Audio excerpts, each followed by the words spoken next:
SIR আবহে vote দিতে পারবে কিনা এই চিন্তাভাবনা মানুষের মনে চলছে। এই চিন্তা মুক্ত করতে বারাকপুর শহর তৃণমূলের উদ্যোগে চালু করা হলো হেল্পলাইন। তৃণমূলের উদ্যোগে বারাকপুরে এক সাংবাদিক বৈঠকের মাধ্যমে এই হেল্পলাইন চালু করা হয়। বারাকপুর পৌর অঞ্চলের মানুষদের সাহায্যার্থে এই হেল্পলাইন কাজ করবে।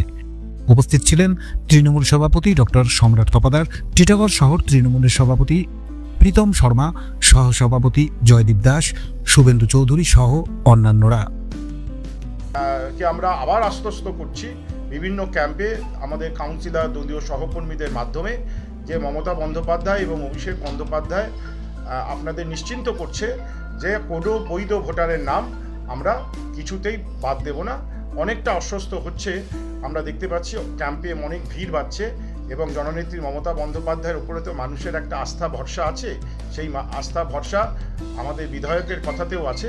তাই অনেক মানুষজনরা আস্তে আস্তে সেখানে জড়ো হচ্ছে এবং আমরা চেষ্টা করছি সব মানুষজনকে একত্রিত করে এই এসআইআর নামক যে প্রসেসটা বিজেপি সরকার এবং নির্বাচন কমিশন যৌথভাবে চালাচ্ছে, যাতে কোনো বৈধ ভোটারের নাম বাদ না যায় সেটা আমরা সুনিশ্চিত করছি। বারাকপুর থেকে তপন রায়, বারাকপুর টাইমস।